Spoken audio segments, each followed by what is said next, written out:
الشيطان الرجيم بسم الله الرحمن الرحيم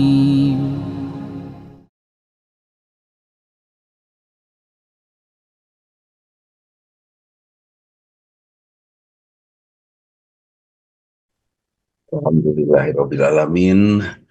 Hamdan wa syukran lillah. Asyhadu an la ilaha illallah wahdahu la syarikalah. Asyhadu anna Muhammadan abduhu wa rasuluh. Amma ba'du.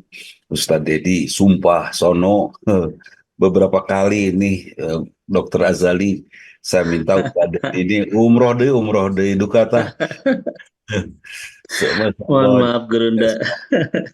luar biasa. Dan teman-teman ya di majelis ini meminta kapan Ustadz Dedi gitu. Bilang masih di Mekah. Uwi cina gitu. Uwi tapi angkat deui. Ini Mohon persis maaf Gurunda.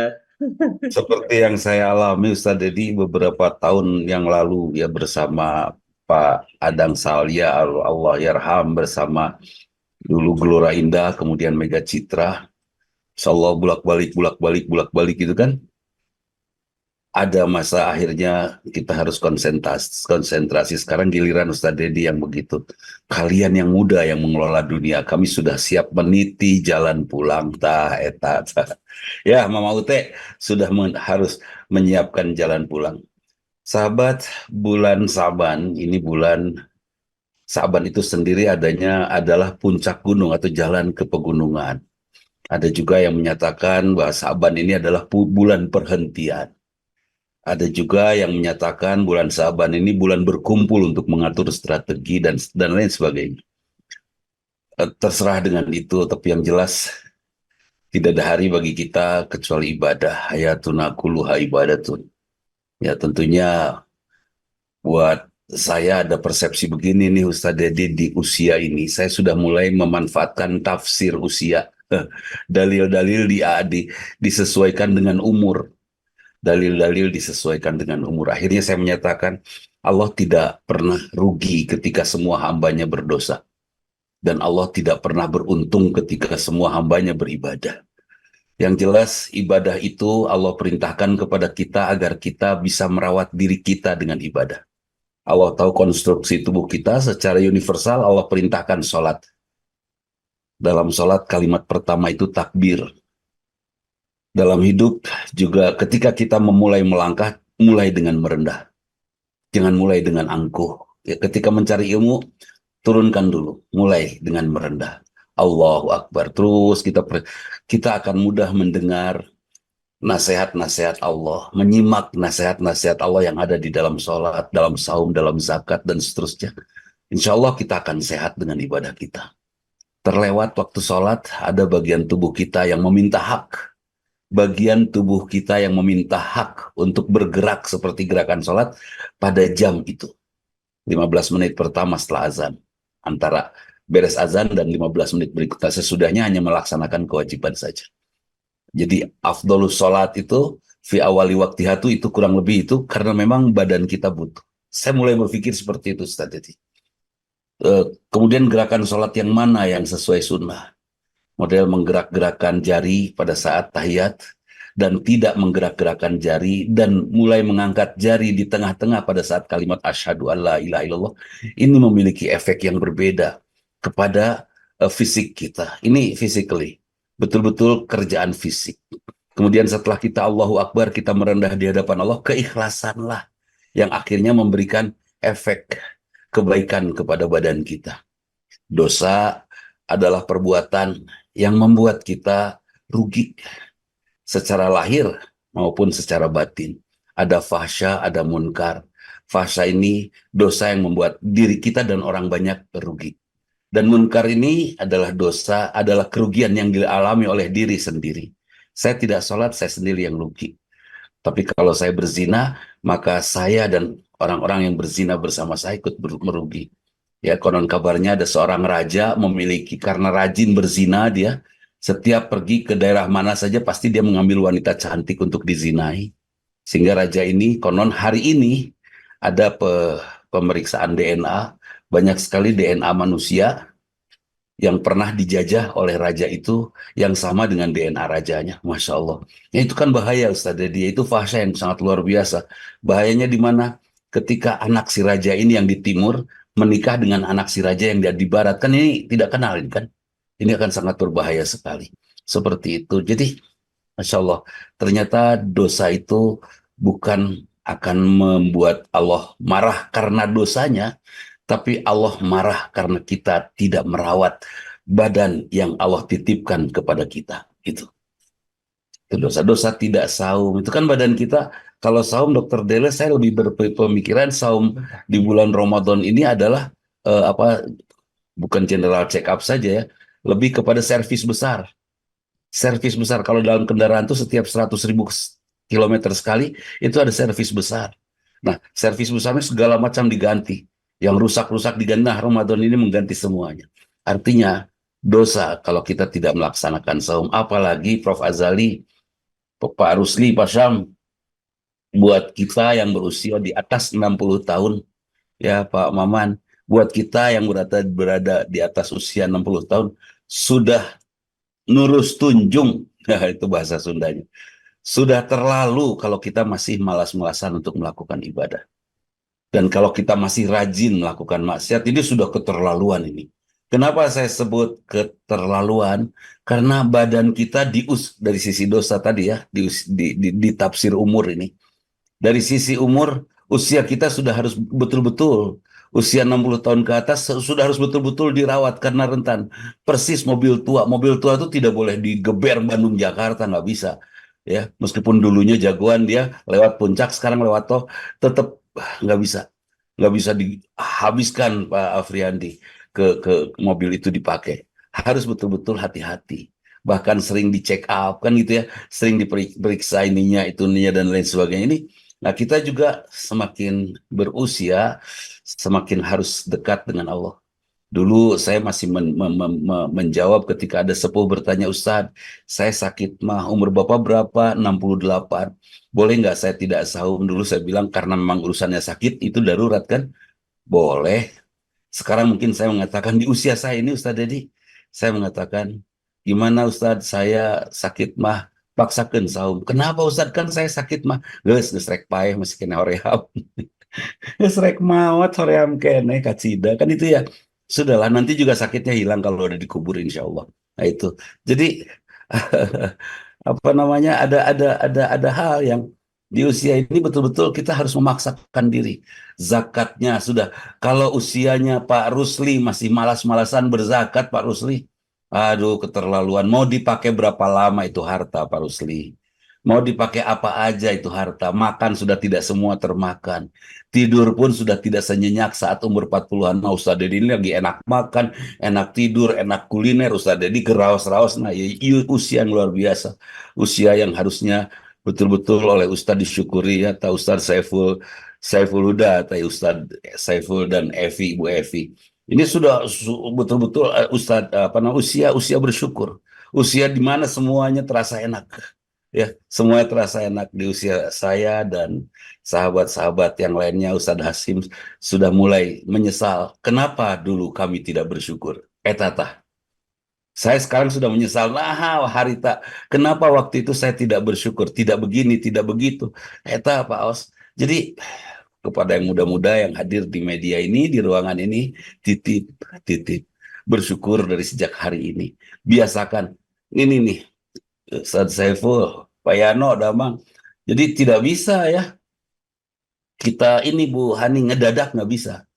Karena itu dimulai dari usia 40 tahun ada doanya kan. Ada doanya. Doa masuk usia 40 tahun itu usia start berlatih untuk menyiapkan kalau panjang umur usia 60. Usia 60 udah nggak boleh marah. Bisa tidak marah ngadadak. Biasa pemarah tiba-tiba umur 60 ngadadak. Berhenti marah nggak bisa.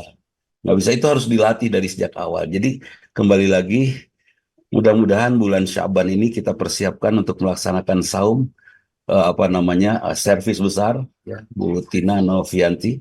Ini bulan Ramadan adalah bulan di mana kita akan melakukan servis besar, dan pada saat servis besar kita betul-betul sudah siap. Nah begitu Ustaz Dedi. Jadi kalau saya sudah melihat ibadah itu untuk saya. Untuk saya apa? Saum untuk menjaga diri saya. Oh terus, tapi kan saya juga harus merasa tentram, harus merasa nyaman, karena itu ada zakat. Zakat itu untuk apa? Untuk menentramkan diri. Kenapa? Zakat itu konon kata banyak orang mensucikan harta. Saya yakin hartanya Ustadz Dedi halal. Hartanya Ustadz Dedi Haryadi betul-betul bersih. Kalau sudah bersih apa perlu dibersihkan lagi? Enggak lah. Ya. Jadi zakat itu untuk apa? Membersihkan hati kita supaya mata hati kita lapang melihat pandangan ke depan, terlebih melihat dan mengagumi keagungan Allah. Nah, setelah kita mengagumi keagungan Allah, kira-kira kita ingin nggak sih bertemu dengan Allah? Ingin. Bahkan kita sangat mudah mengenali Allah. Bahkan ketika kita membaca ayat-ayat Al-Quran, Ibu Saja, kita akan merasa kagum dan kagum. Kan ada di kelompok tertentu, di jamaah tertentu, kalau ada baca Quran ini. A'udzubillahi minasyaitonirrajim. Bismillahirrahmanirrahim. Alif lam mim. Allah. Kan itu ya. Jamaah mengatakan Allah di belakang. Kenapa?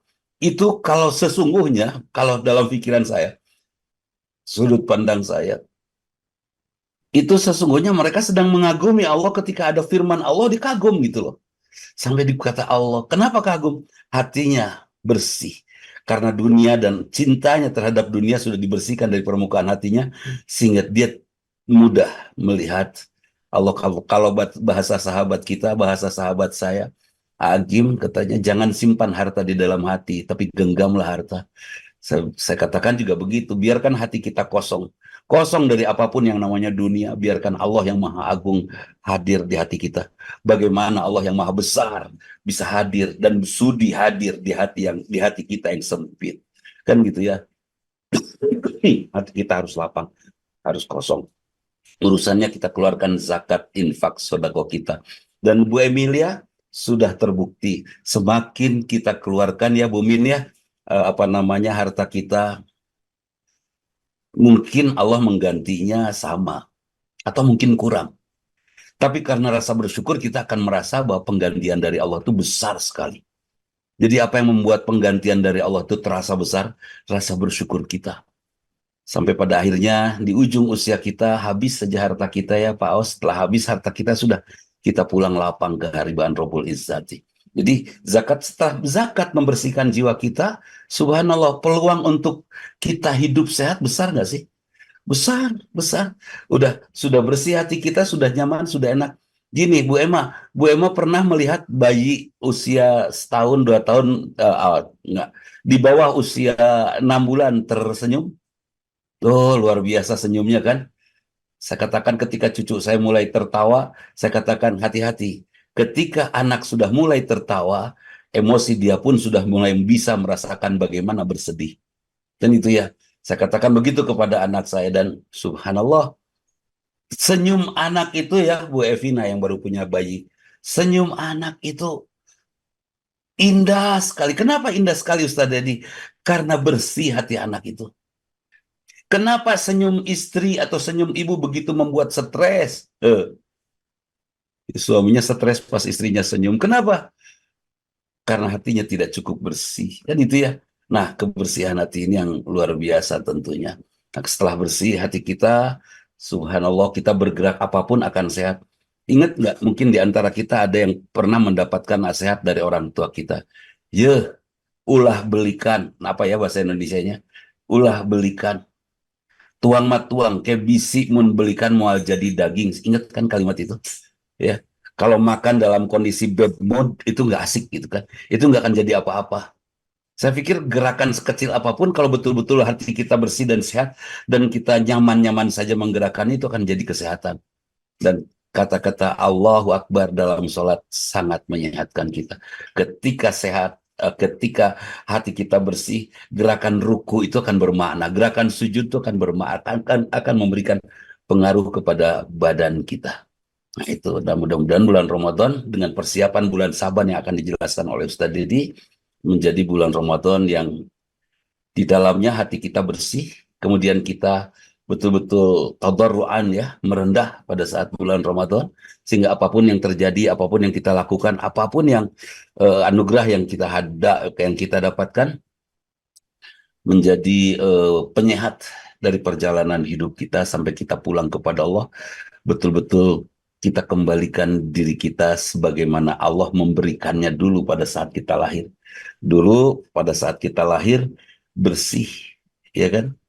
Insya Allah Prof. Azali melihatlah perkembangan-perkembangan anak-anak kecil. Ada anak kecil yang menangis saat diperiksa, ada anak kecil yang ngobrol saat diperiksa. Itu pelajaran yang luar biasa yang Prof. Azali dapatkan ketika merawat anak. Masya Allah. Luar biasa. Nanti kita akan sama-sama pulangkan diri kita, Bu Yanti Herianti ya, diri kita kepada Allah dalam keadaan betul-betul sehat sebagaimana dulu Allah menganugerahkan itu pada saat kita lahir. Mudah-mudahan bulan Sabar menjadi bulan penyiapan kita untuk mendapatkan Ramadan yang betul-betul menjadi servis besar bagi jasmani dan rohani kita. Tidak ada ibadah yang susah. Yang bikin susah itu maksiat dalam jiwa kita. Betul, Maksiat Masya dalam Allah. hati kita. Karena itu ajakan untuk bersodakoh itu setiap hari. Kenapa? Supaya bersih. Kalau bersih hati, kita akan bisa dengan mudah memilah mana maksiat, mana mubah, mana ibadah. Akan mudah. Beda dengan mereka yang hubud dunia, yang mencintai dunia. Saking cintanya kepada dunia, sampai ada caleg orwodol pun dia bela. Caleg dia itu caleg orwodol. Saya bilang, kenapa ente ngebela itu? Udah dia setiap minggu ngasih sama saya. Saya bisa gini tuh gara-gara dia. Ya Allah, sepertinya dialah yang membela hidupnya, padahal Allah yang membuat dia seperti itu kan itu. Betul. Dia tidak membela Allah, tetapi dia membela harta yang pernah dirasa membela dirinya. Nah, sepanjang itu ada pada hati kita, menutup hati kita, insya Allah kita akan sulit membedakan mana maksiat, mana mubah, mana ibadah. Betul. Itu yang disebut hubud dunia. Kemudian ibu-ibu juga yang rajin sekali berharap nafkah dari suami, bahkan rajin mengumpulkannya, bahkan ketika jalan bersama suami, padahal suaminya sudah ngasih nafkah, Bu Elis. Pas jalan ke mall tetap suami yang harus bayar kan itu. Kanan kata suami, tekanan kan duit gua udah lu habisin semua. Udahlah Pak, ogi gitu ogah rugi ibu-ibu teh. Nah, akibatnya apa? Itu rasa cinta kepada dunia yang berlebih, ujungnya dia tidak bisa membedakan mana musyrik, mana ibadah. Ya, kan gitu. Sampai ayat Quran saja ya, Ustadz Asep Maksum, ayat Quran saja itu disebut sebagai bencana. Surat poligami, maaf ya, saya bukan menyoroti poligaminya, tapi ayat itu, fankihu ma toba lakum, nikahilah wanita yang cocok, yang tidak cocok jangan, kan gitu ya. Yang cocok berarti yang membangun gairah, yang tidak lewat lah, kan gitu ya. Oke, yang dicintai. Tapi kan akhirnya jadi nafsu. Ya, menikahlah karena nafsumu. Kemudian luruskan dengan ibadahmu, lakukan dengan ikhlas kepada Allah dengan tauhidmu, kan gitu. Jadi dimulai dari nafsu. Sampai ayat ini saja berani ditolak. Gara-gara apa? Rasa duniawi yang selalu dirawat. Kenapa ya ada ayat itu? Ayat itu juga kepada bapak-bapak, khusus ini Pak Joko, untuk urusan anak yatim. Jadi tolong rawat anak-anak yatim itu, gitu kan? Bukan ngambil ibunya kemudian menepis anak yatimnya, bukan. Ya kan? Bukan. Ambil ibunya, rawat anak yatim. Seperti itu. Bahkan ambil anak yatimnya untuk dirawat, biarlah ibunya sama yang lain. Itu hebat pisan. Nah, gitu. Kan gelehnya orang ngarawatan anakna, rindungna kubatur, kumahadinya. Itu keikhlasan. Nah, kemudian ayat ini, Masya Allah, kalau dikaitkan tadi dengan Ustadz Deddy menjelaskan bahwa saum sunat atau saum kodok, saum bayar, itu lebih susah daripada saum Ramadan. Betul, karena sendiri saya tidak membayangkan saudara-saudara kita di daerah-daerah yang sedikit muslimnya. Nah, tapi mungkin kalau di daerah yang sedikit muslimnya ada semangat. Di daerah yang banyak muslimnya tapi sedikit yang ibadahnya. Nah, ini betul-betul merontokkan semangat. Nah, kenapa ibadah Bu Win? Kenapa ibadah membayar hutang itu susah, Bu Win ya Diati? Ya, karena sendiri. Seperti saya sampaikan, kenapa poligami itu menyakitkan? Karena se-RW hanya sendiri. Coba kalau se-RW semuanya poligami, insya Allah jadi RW percontohan itu. Dan mungkin nanti orang ibu-ibu tuh kalau datang, kalau sendiri se-RW, dia curhat kemana-mana. Tapi kalau se-RW semuanya ya, Kang Jajang Koswara, se-RW semuanya itu laki-lakinya punya istri lebih dari 3, artinya 4. Saya yakin pas ngumpul di masjid nggak akan ada yang curhat itu, tapi semuanya sharing. Nah, itu beda. Kumaha nu maneh inu urang sia gelo. Kan gitu bener bahasa juga. Cerita gelonya juga penuh dengan kebahagiaan, bukan dengan keluhan. Seperti itu. Nah, jadi oh betul. Yadullah fauqal jamaah untuk ibadah ya. Bahwa Ya. kekuasaan Allah ada bersama orang yang berjamaah itu jadi ringan semuanya. Hmm. Seperti itu. Bahkan ibadah betul la yukallifullahu nafsan illa wus'aha. Sampai Ramadan saum sebulan penuh itu mudah ya, mudah. Bahkan saya melihat ada ayat yang sering sekali kita baca pada saat memberikan motivasi. Eh Innallaha la yughayyiru ma biqaumin. Allah tidak akan mengubah satu kaum, ya kan? Kondisi satu kaum kecuali dia yughayyiru ma bi anfusihim, kecuali dia mengubah dirinya sendiri kan gitu. Saya melihat para ustadz dan para motivator mengatakan kamu itu tidak akan pernah jadi kaya kalau kamu tidak merubah diri kamu untuk kaya. Ya, Pak Rusli itu tidak akan pernah jadi sehat kalau Pak Rusli malas untuk menyehatkan diri Pak Rusli kan itu. Saya menerjemahkannya terbalik Ustadz. Allah sudah memberikan kepada kita anugerah semuanya sempurna. Kamulah yang merubahnya menjadi tidak sempurna. Ibu Siti, istri dari Al Ustadz Dedi, sempurna diberikan oleh Allah melalui kedua orang tuanya kepada Ustadz Dedi sempurna. Hanya Ustadz Dedi lah yang ngacak-ngacaknya kan gitu. Itu kan, itu Ustadz Dedi juara. Itu. Laras geruda. Bahkan akhirnya kenapa saya terjemahkan seperti itu terbalik ya? Saya terjemahkan seperti itu karena pun Bapak, Bu Wiwin, pun Bapak, Bu Is, beliau menasihati saya, laki-laki yang hebat itu laki-laki yang membuat seorang wanita lebih cantik setelah menjadi istrinya. Itu laki-laki lah. Saya melihat istri saya itu sempurna dan saya tidak boleh merubahnya menjadi tidak sempurna. Ramadan itu sempurna. Hanya kita yang menjalankannya tidak sempurna. Oleh Allah disiapkan bulan persiapannya ada Sa'ban. Oleh Allah disiapkan bulan persiapannya ada Rajab. Dan sesudah kita memetik hasilnya di bulan Ramadan, kita akan bergembira di bulan Syawal nanti kan gitu. Saking gembiranya kita berjuang untuk semakin dekat dengan Allah. Karena kita merasakan kemarin, kalau saya dapat hadiah dari Dr. Dele, hadiah itu besar sekali dan saya bahagia. Kemudian Dr. Dele pergi untuk 1 tahun ke Eropa misalnya. Saya akan jaga hadiah ini sebaik-baiknya. Dengan harapan tahun depan saya ketemu lagi dan dapat hadiah lagi dan lebih hadiahnya. Dan saya akan lebih bahagia lagi. Kan gitu. Jadi saya dapat Ramadan sekarang bahagia. Syawal saya takbir karena kegembiraan saya. Saya akan jaga itu. Saya tingkatkan supaya Ramadan tahun akan datang. Allah akan memberikan kebahagiaan lebih lagi kan itu.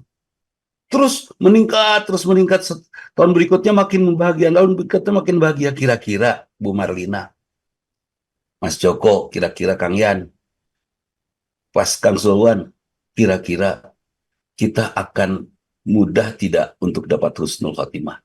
Mudah, naik terus kan gitu ya Kang Sulwannya. Itu Kang Sulwan hatur nuhun. Itu totok punggungnya juara itu harita. Kang Sulwan Sadedi mengirimkan seorang ahli totok punggung kepada saya dan saya langsung jag-jag. Masya Allah. Masya Allah. Kalau Sadedi perlu ditotok.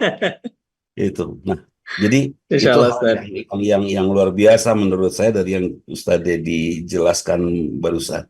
Kemudian Rasulullah itu, saya pernah diskusi, kan harus cukup tidur, cukup makan, ya kan? Tapi kalau saya lihat tahajudnya Rasul itu sedikit sekali Rasulullah tidur. Malah memanfaatkan apa? Tidur pada siang hari teh Ustadz Dedi namanya? Kailulah. Pada 1/4 jam saja. Pada 1/4 jam, tidak 3 jam, 1/4 jam. Pada duhur. Sedikit sekali Rasulullah tidur, sedikit sekali Rasulullah makan. Bulan Sa'ban Rasulullah lengkapi semua saum sunatnya. Masya Allah. Kalau saum Daud Rasulullah lakukan di bulan Sa'ban itu sudah 15 hari. Ditambah saum Senin Kemis, itu sudah berapa? 4 kali 2. Sudah ya, 4 kali 28 hari. Sudah 20 Betul. sama 8 20 Betul. 26 hari. 26 hari tambah saum Ayamul Bid Iya. 3 hari. 29 hari. Ada yang baru punya saumnya. Senin Kamisnya dengan saum Daud, Ayamul Bidnya dengan saum Daud, ada yang bareng. Jadi Rasulullah lengkap melakukannya di bulan Sa'ban. Kata Masya Aisyah, Allah. tidak pernah seperti itu. Bukan ngajak gitu ya, saum setengah bulan Sa'ban, bukan. Tapi Iya. semua. Nah sekarang, kalau makan tidak tercukupi, kalau minumnya kurang, kalau tidurnya kurang, cek kesehatan. Sehat tidak? Tidak. Ternyata apa yang menyehatkannya? Ketika itu semua dilakukan lillah, pasrah, dengan keyakinan diri kita milik Allah, maka semuanya akan menyehatkan. Sebut saja, Ibu Wiwin nyuruh saya pergi, Kang, kalau Akang bisa jalan dari Bandung ke Cianjur dalam waktu sekian jam, dibatas di jam nanti, maka Akang akan dapat hadiah. Karena saya mengagumi Prof. Wiwin ini, saya kagum sekali kepada beliau. Saya tidak mau dibenci oleh beliau. Saya lakukan semuanya. Kira-kira saya akan ringan tidak melakukannya. Demi cinta, demi rasa kagum, demi kekaguman, demi rasa bangga. Itu akan ringan semuanya. Dan rasa ringan kira-kira akan membuat saya pegal kaki nggak sampai sana? Enggak. Akan membuat saya mengeluh nggak sampai sana? Enggak. Bahkan olahraga pun yang rutin dan tertib, kalau kita lakukan dengan terpaksa, tidak dengan hobi, maka tidak akan menjadi apa namanya, pemicu hadirnya kesehatan. Kan Ustadz Saiful olahragawan dia, wah pelari dia jagoan. Dia ngajak saya lari, karena Ustadz Saiful yang ngajaknya, saya larinya kepaksa, ngehargain doang gitu kan. Ustadz Saiful dapat sehat, kira-kira saya dapat sehat nggak dari larinya? Enggak, saya hanya dapat penyakit itu. Bulan Rajab, bulan Sya'ban, bulan Ramadan. Bulan Rajab itu tadi kan dikatakan bulan menanam, bulan Sya'ban itu bulan menyiram, dan bulan Ramadan adalah bulan Sya'ban itu menyiram ya, kemudian Ramadan itu menanam ya, menanam. Memetik. Nah, Memetik hasil. memetik hasil. Bulan Syawal, bulan gembira. Ya. Nah, amalan soleh tadi yang apa namanya, yang harus dilakukan, yang utama selain tilawah Quran, betul kan ya? Betul. Kemudian sodako, tahajud, tilawatul Quran, kemudian saum. Nah, pertanyaan saya ya,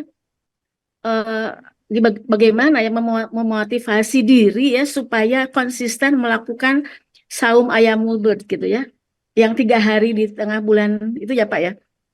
Karena kita sadar gitu ya bahwa untuk melakukan ketaatan itu dasarnya iman dan takwa. Tapi ya Allah, horeamna teh saum Ayyamul Bid kumahanya Pak, motivasinya.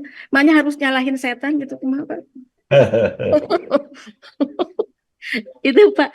Kalau yang lainnya insya Allah ya ditamatkan gitu Al-Quran 1 hari 1 juz, konsisten ya selama dari bulan Rajab ini, kemudian diteraskan ku bulan Sya'ban ngaos deui teras we gitu. Bisa tabur ya, insya Allah infak sodako. Cuman eta nu saum Ayyamul Bid, hatur nuhun eta panginten. Mangga Gurunda. Motivasi. Ustaz Dedi, atau saya pernah mendengarkan penjelasan Ustaz Dedi tentang istiqomah. Ulangi Ustaz.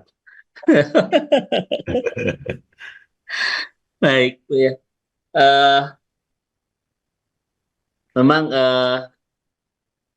untuk pertanyaan Ibu Bu Win-Win ya. Ya. Jadi ada motivasi dari para ulama kita, Bu. Jadi kalau ingin istiqomah dalam sebuah ketaatan, memang salah satu resepnya adalah pahami hikmah dari ketaatan itu apa gitu. Karena secara psikologi orang itu kalau makin tahu kebaikan dari sesuatu, itu makin termotivasi untuk melaksanakannya itu. Tadi kata Gurunda Ustaz Dudi misalnya, semakin tahu bahwa lari itu misalnya menurunkan berat badan, saja menurunkan kolesterol dan lain sebagainya, orang akan semakin termotivasi untuk melakukan gitu. Itu yang pertama. Jadi kita pahami dulu misalnya apa hikmah saum, apa misalnya keutamaan saum Ayyamul Bid ya Bunda ya gitu. Karena kalau orang itu makin besar pengetahuannya, makin termotivasi melakukannya, dan makin terasa kecil rintangannya itu. Namanya itu kait berkelindan. Namun kalau orang makin tidak tahu hikmahnya, biasanya makin tidak termotivasi melakukannya dan makin terasa besar rintangannya itu. Kan itu memang rumusnya seperti itu. Ketika kita tidak tahu kenapa kita harus saum, itu biasanya motivasi melaksanakan saumnya itu tidak bagus, tidak baik, dan rintangan apapun terasa berat gitu. Misalnya gara-gara kebitaku seblak misalnya gitu. Dan lain sebagainya. Ternyata seblak juara Nah, kan. itu menggoda imannya saja. Juara. Nah, nah itu Bun, jadi memang kita menggali ya dari kajian-kajian dari hadis-hadis Rasulullah tentang keutamaan Ayyamul Bid bisa gitu ya. Itu secara psikologi memotivasi. Dan ketika motivasi itu besar, rintangan apapun akan terasa kecil. Selama itu tidak terjadi, memang ya itu tadi Bun, haroreab dan lain seterusnya begitu. Apalagi kan kalau saum sunnah ini biasanya kita tidak bareng-bareng ya dengan yang lain. Ditambah besti-bestinya ngajak kuliner wae gitu ya, itu makin berat. Nah, itu ya Bun ya. Maka yang kedua, ya supaya istiqomah tadi betul kata Ustaz Dudi ya, as-suhbah ma'as solihin. Di surat Al-Kahfi kan wasbir nafsaka ma'alladina yad'una rabbahum bil ghadati wal asyi yuriduna wajah. Jadi inti dari ayat ini adalah Bun, kalau kita ingin istiqomah melaksanakan sebuah ketaatan, maka harus menemukan circle yang sama di ketaatan itu gitu. Jadi kalau bisa Bun win-win, kan kita biasa banyak bestie-bestie kan ya, bestie mall, bestie apa gitu. Nah, itu. Jadi ada yang satu komunitas itu bareng-bareng, yuk kita saum Senin Kemis, yuk kita saum Daud. Itu membantu Bun, itu membantu ya untuk mengistiqomahkan salah satunya saum tadi gitu.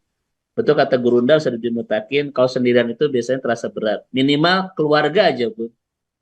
Jadi program-program seperti ini bukan program per orang, nanti program keluarga gitu. Dibikin di rumah, misalnya ada buku bagus Bunda Sedudi ya, judulnya Ramadan Fi Buyutina, Dr. Akrom Ridho yang nulisnya itu. Jadi kalau kita ingin istiqomah dalam sebuah ketaatan yang sunnah-sunnah itu, salah satu caranya adalah lakukan bersama keluarga itu. Misalnya nanti keluarga semuanya ayo Senin Kemis gitu. Yuk saum Daud, itu bisa membantu Bu. Ya, kalau kita tidak bisa menjadikan ibadah ini menjadi ibadah yang dilakukan oleh banyak orang. Karena belum tentu orang yang lain kan mau begitu. Minimal kita keluarga itu bisa membantu. Itu mungkin Gurunda Sadudi yang sampaikan. Luar biasa itu ya. hanya mukadimah saja. Semoga Ustaz untuk Luar menjawab. biasa. Tapi kalau saya mengikuti Ibu Win-Win ini, Ustaz, dari sejak Dokter Randa, bukan Dokter Randa, dari Dokter Randa sampai guru besar sekarang, Masya Allah. Masya Allah. Masya Allah. Lihat kesibukannya. Kenapa Bu Win? Kenapa kok mau-maunya bikin apa sih? Tulisan-tulisan untuk mencapai gelar itu, kan gitu ya? Karena sudah tahu tujuan dan manfaatnya, tahu kan? Akhirnya dikejar seletih apapun. Malah suami sama anak-anak tonga ganggu. Waduh, itu kan juara. Itu juara itu. Mungkin bisa ya ketika Ibu Della mengambil spesialisasi di bidang kandungan, objin, itu nggak ada yang boleh ganggu, dia bikin apapun ya. Karya tulis itu luar biasa. Saya pikir motivasi itu harus seperti itu. Ulah ganggu Bunda ke saum Ayyamul Bid. Jadi Bunda mau ngapain? Rek sare megan cambuka tahu. Udah suka-suka lah.